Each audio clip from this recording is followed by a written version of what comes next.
The Galactic Academy's xenobiology amphitheater buzzed with the usual cacophony of alien voices.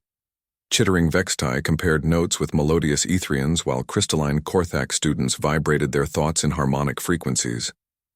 Among them sat two humans, the only representatives of their species in the prestigious institution. Elsa Martinez kept her eyes forward, ignoring the curious stares that had followed her since enrollment. Beside her, Helen Okafor scribbled furiously in his notebook, translating the professor's lecture from Galactic Standard into his native Igbo for better comprehension. Professor Zexthul, a towering mantid with compound eyes that reflected the room's bioluminescent lighting, gestured with four spindly arms toward the holographic display. Today, we examine the curious case of species adaptation under extreme duress. Each student will present their homeworld's most remarkable survival story. One by one, students shared tales of their ancestors. The Vextai spoke of surviving their sun's expansion by burrowing into their planet's core. The Etherians described their species' evolution from aquatic to aerial beings when their oceans boiled away. Each story was met with polite interest and academic discussion. When Professor Zexthul's multifaceted gaze fell upon Elsa, the room's attention shifted like a tide. "Miss Martinez, is it? Perhaps you could enlighten us about human adaptation?" Elsa stood slowly, her movements precise and economical. She walked to the front of the class, where the holographic projector waited. Instead of speaking immediately, she moved to the writing board and picked up a light stylus. The class expected her to write her name, as was customary before presentations. Instead, Elsa wrote a series of numbers and letters: SFCE7, 2847 Alpha Delta 9. The room fell silent. Even the Korthak stopped their harmonic vibrations.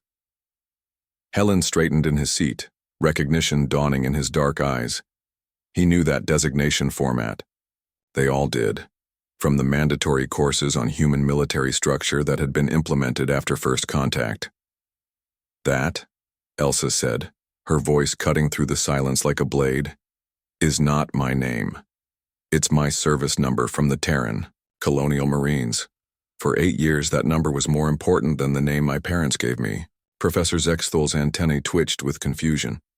"I'm afraid I don't understand the relevance to adaptation studies." Elsa activated the holographic display. Images of a barren, rocky world appeared, scarred with impact craters and bathed in the sickly light of a dying star. "This is Kepler 442c, designation Hell's Gate. The United Earth government established a mining colony there in 2387. Population, 12,000 civilians, plus a garrison of 300 Marines." The images shifted to show pristine colonial domes nestled in artificial valleys, protected by atmospheric processors and defensive barriers. It looked almost peaceful. "The Zephyrian hegemony decided our colony violated their territorial claims," Elsa continued, her tone remaining steady despite the weight of memory. "They didn't bother with diplomatic protests. On March 15, 2391, they glassed the planet from orbit." Gasps rippled through the classroom. Even among species accustomed to warfare, orbital bombardment of civilian populations was considered barbaric. "The attack lasted 6 hours, Elsa said. When it ended, the atmospheric processors were destroyed, the defensive barriers were slag, and 97% of the colony was dead or dying."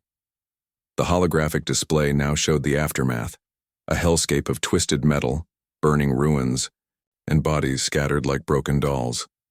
Several students looked away. 347 survivors, Elsa continued.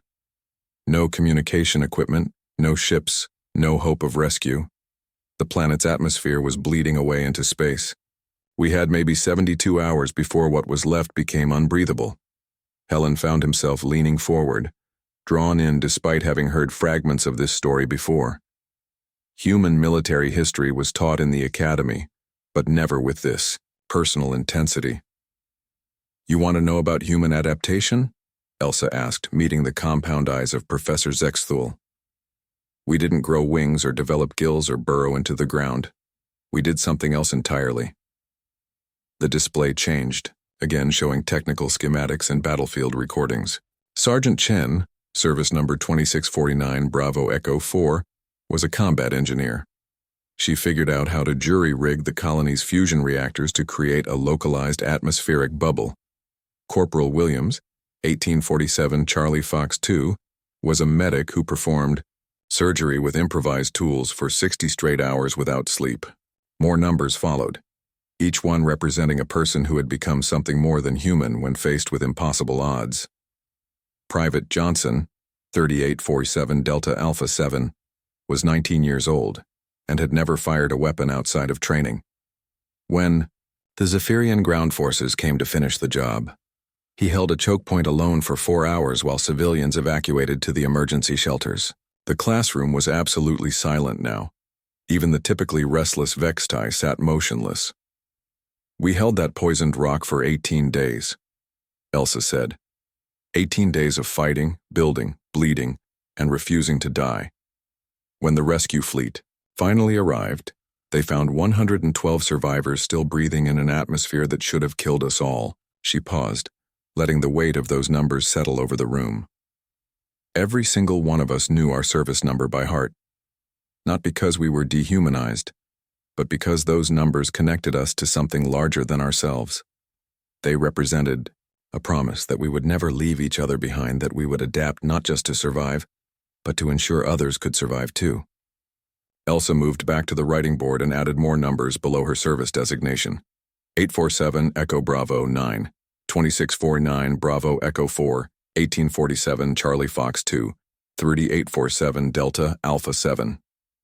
"These aren't just numbers," she said finally. "They're the designation of every human who died so that 112 others could live. We don't adapt by changing our bodies or our environment.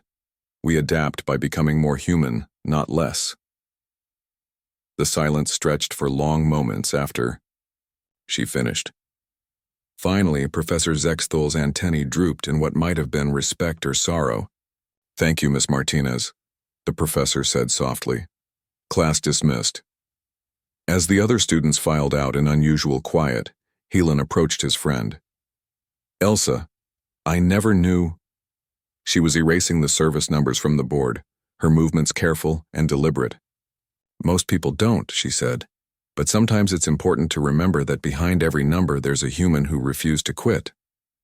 Helen nodded, understanding now why the Academy's xenobiology courses always seemed to underestimate humanity. They were looking for physical adaptations, genetic changes, evolutionary leaps. They missed the most important adaptation of all, the human refusal to accept the impossible.